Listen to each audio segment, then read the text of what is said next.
Hey guys, सो कैसे हैं सब लोग। Hopefully all are doing great.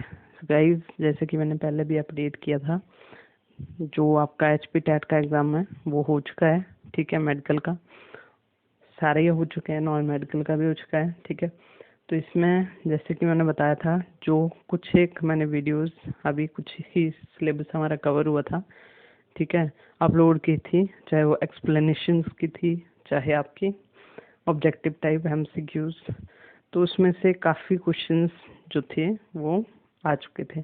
ठीक है, आ गए हैं उसमें।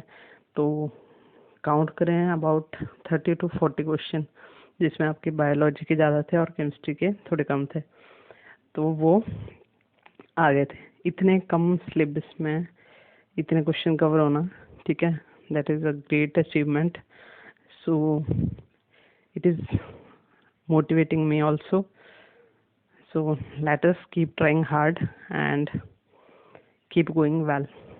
So let us start with question number 1 from the HP TET exam. Okay, we will discuss these in small bunches. So today we will start with the question number 1, that is HCl is secreted by. तो HCl hydrochloric acid जो होता है उसको secrete कौन करता है? तो इसका आंसर है आपका ऑक्जेंटिक सेल। ठीक है, ऑक्जेंटिक सेल।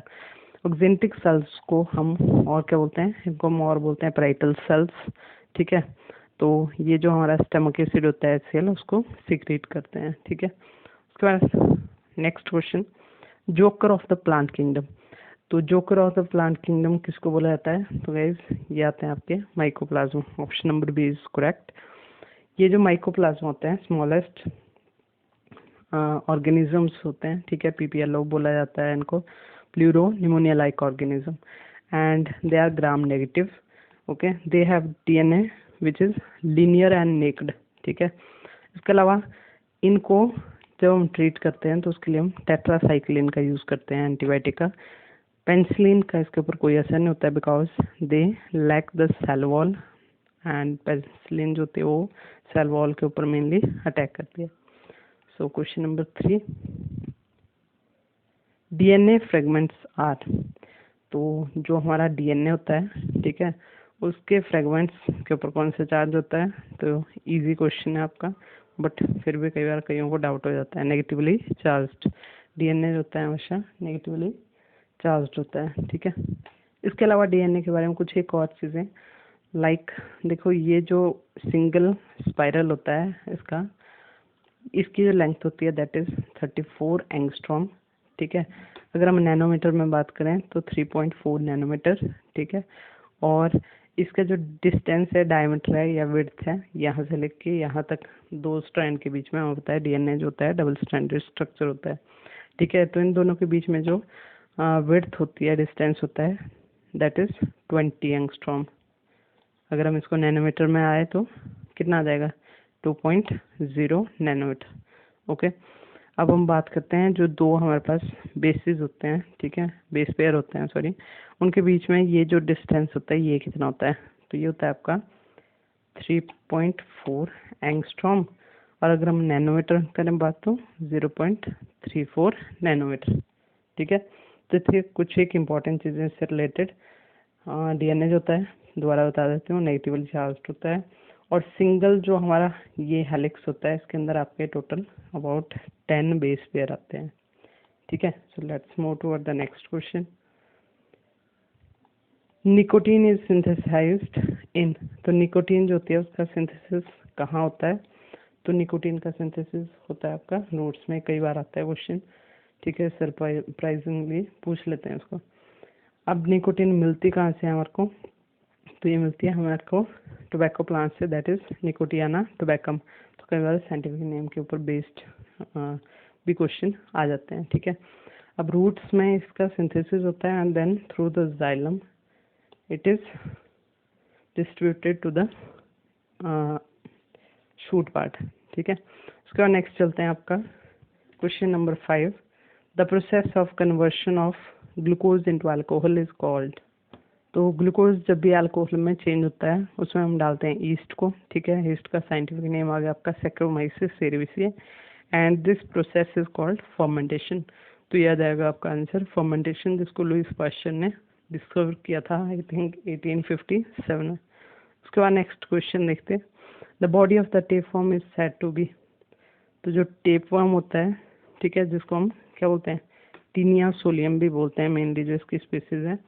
इसके अलावा एक टीनिया सेजिनेटा भी आती है, ठीक है, वो भी इसी की एक स्पीसीज होती है। तो इस केस में जो इसकी सेगमेंटेशन है वो कैसी होती है, तो इट इज़ स्यूडो सेगमेंटेड, ठीक है, फॉल्स सेगमेंटेशन हुई होती है। और इसके बारे में कुछ एक और चीज़ें, लाइक टीनिया सोलियम जो होता है इट इज़ डाइजेनेटिक और मोनोजेनेटिक होता है। ऐसा ऑर्गेनिज्म जो दो होस्ट के अंदर रहता है उसको डाइजेनेटिक बोलते हैं, जो सिंगल होस्ट के अंदर रहता है उसको मोनोजेनेटिक बोलते हैं। ये तो डाइजेनेटिक होता है, इसका प्राइमरी होस्ट ह्यूमन बीइंग होता है, मैन होता है, और जो सेकेंडरी होस्ट होते हैं इसके दे आर पिग्स। जो आपकी टीनिया सेजिनेटा है, ठीक है, जिसको बी फॉर्म भी बोलते हैं, तो जनरली आपकी उसका सेकेंडरी होस्ट कैटल या फिर शीप आती है, ठीक है। तो ये हमारे इंटेस्टाइन को अफेक्ट करती है, जो टीनिया सोलियम होता है। Next, ginger is an example of. तो जिंजर जो होता है किसका एग्जाम्पल होता है, जिंजर रूट का पार्ट होता है और राइजोम रूट की मॉडिफिकेशन होती है एक, ठीक है, राइजोम रूट का ही एक टाइप होता है। तो इसका आंसर है आपका राइजोम। अब जिंजर का बोटेनिकल नेम क्या होता है, जिंजिबर ऑफिसिनेल, ठीक है, आ सकता है ये जिंजिबर ऑफिसिनेल। उसके बाद नेक्स्ट देखते हैं, ट्राई कार्पेलरी सिन कार्पस कंडीशन। ट्राई का मतलब 3, कार्पेल हो गया ओवरीज, ठीक है, कार्पल्स, सिन कार्पस मतलब फ्यूज्ड है। तो ये कंडीशन किसमें होती है, जिसमें 3 ओवरीज आपस में फ्यूज्ड होती है, तो जिसमें 3 फ्लावर होते हैं, जनरली लिलिएसी फैमिली, ठीक है। इसका एग्जाम्पल आपके गार्लिक हो गया, अनियन हो गया, ठीक है, ट्यूलिप हो गया। उसके बाद next question number 9, when leaflets are joined together at a common point at the petiole, the leaf is called, ठीक है। तो ये जो पोर्शन है इसको हम बोलते हैं petiole, ठीक है। अब petiole के ऊपर सिंगल पॉइंट के ऊपर जब हमारे पास ये हो गया कि पॉइंट, इस पॉइंट के ऊपर लीफलेट्स, ठीक है, तो इनको पिन्ने भी बोलते हैं कई बार। लीफलेट्स एक ही पॉइंट पे अटैच होती हैं, तो इस टाइप की जो लीफ होती है उसको हम क्या बोलते हैं, पाल्मेट टाइप की leaf. Option number C. Next, canaliculi can be seen in.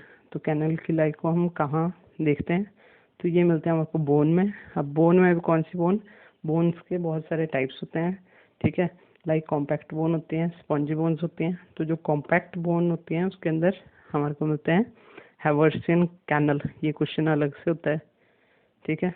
तो स्पॉन्जी बोन में जनरली एब्सेंट होते हैं, जबकि आपके जो कॉम्पैक्ट बोन होती है उसमें प्रेजेंट होते हैं। अब इनके बाहर हमारे पास जो ब्लैक कलर से मैंने शो किया ये हैं ऑस्टियोसाइट्स, ठीक है, बोन मेकिंग सेल्स जो होते हैं।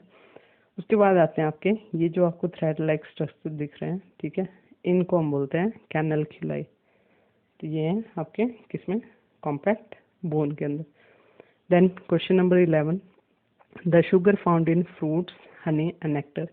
अब देखो यहाँ पे अगर थोड़ा सा लॉजिक लगाया होगा तो फ्रूट्स जब आ गया सबसे पहले, तो फ्रूट्स में हमें पता है फ्रक्टोज जो शुगर होती है वो फ्रूट्स में प्रेजेंट होती है, और इनके नेम भी थोड़े सेम सेम है, फ्रूट्स एंड फ्रक्टोज। तो यहाँ से इजीली हो जाता है, तो इसके अंदर आ जाएगी आपकी फ्रक्टोज, ठीक है, जो कि आपके हनी में भी होती है, नेक्टर में भी होती है, और फ्रूट्स में भी प्रेजेंट होती है। ये जो शुगर है ये कीटोनिक शुगर है, कीटोन प्रेजेंट होता है इसमें, कीटोनिक ग्रुप, और ये एक क्या है, मोनोसेकेराइड। उसके बाद next, maltose is formed by the following monosaccharides, ठीक है। तो इसमें जो माल्टोज होती है वो किससे बनी होती है, तो माल्टोज बनती है आपकी ग्लूकोज के 2 मॉलिक्यूल से। तो ऑप्शन नंबर ए राइट है इसकी, ठीक है। वैसे एक आपकी मोस्ट कॉमन शुगर होती है, ठीक है, सुक्रोज, तो बनती है आपकी ग्लूकोज एंड फ्रक्टोज, ठीक है। लैक्टोज में आपका ग्लूकोज प्लस गैलेक्टोज आ गया। नेक्स्ट चलते हैं, iodine is an important constituent of. तो जो आयोडीन होता है, ठीक है, थोड़ा कंफ्यूज करने के लिए था, सॉल्ट ऐड किया हुआ इसमें। तो आयोडीन आपका किस में मेनली कंस्टिट्यूएंट प्रेजेंट होता है, तो इसका आंसर आ जाएगा आपका थायरोक्सिन, ठीक है। जो कि थायराइड ग्लैंड प्रोड्यूस करता है, नेक में प्रेजेंट होता है।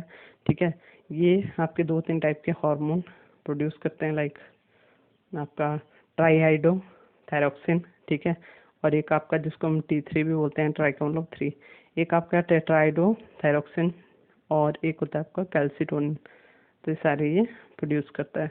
ठीक है, उसके बाद नेक्स्ट चलते हैं विड्थ ऑफ डीएनए। तो डीएनए की विड्थ कितनी है, तो इसके बारे में हमने पहले भी कर लिया, तो इसका राइट आंसर आ जाना था आपका 20 एंगस्ट्रॉम। ठीक है, तो यहाँ पे फिर से वही चीज़ बताई हुई है। 20 एंगस्ट्रॉम को अगर नैनोमीटर में देखें हम तो 2 नैनोमीटर। ठीक है, अगर हम इसकी एक सिंगल स्पाइरल की बात करें पूरे, तो उसकी जो लेंथ होती है 34 angstrom and in the form of nanometer 3.4 nanometer. फिर आता है आपका इसकी जो 2 बेस पेयर के बीच में डिस्टेंस होता है 3.4 एंगस्ट्रॉम एंड 0.34 नैनोमीटर डिस्टेंस। उसके बाद सिंगल हेलिक्स में कितने बेस पेयर होते हैं, तो 10 बेस पेयर। डीएनए का डबल हेलिकल स्ट्रक्चर दिया था वाटसन एंड क्रिक ने। ठीक है, उसके बाद नेक्स्ट चलते हैं mRNA is a polymer of. तो एमआरएनए जो होता है वो किसका पॉलीमर होता है। अब यहाँ पे ध्यान से देखें तो साइड वाले तो वैसे ही कट हो जाने। ठीक है, अच्छा सबसे पहले तो डीएनए वाले डीऑक्सीराइबो आ गया, मतलब डीऑक्सीराइबो शुगर होती है डीएनए में, तो दोनों कैंसिल हो गए। अब चलते हैं यहाँ पे ribo nucleoside and ribo nucleotide. तो हमें पता है जो इनकी कंपोजिशन होती है उसमें 3 थिंग्स होती हैं। एक आपकी शुगर होती है, जो इस केस में राइबोज आएगी क्योंकि हम आरएनए की बात कर रहे हैं। सेकंड आ जाएगा आपका phosphoric group and third nitrogen base. तो साइड जो होता है उसमें आपका फॉस्फोरिक जो एसिड होता है वो एब्सेंट होता है, उसके बिना जब एक उसमें से फॉस्फेट हम निकाल देते हैं तो उसको बोलते हैं राइबोन्यूक्लियोसाइड। तो उसका जो राइट आंसर था उसको हम बोलेंगे राइबोन्यूक्लियोटाइड्स। ठीक है, तो इसके बहुत सारे यूनिट्स आपस में कंबाइन करके बनाती है एक चेन जिसको हम बोलते हैं एमआरएनए। सो होपफुली गाइस ये काफ़ी हेल्पफुल रहेगा आपके लिए in the coming exams. So thanks and keep learning.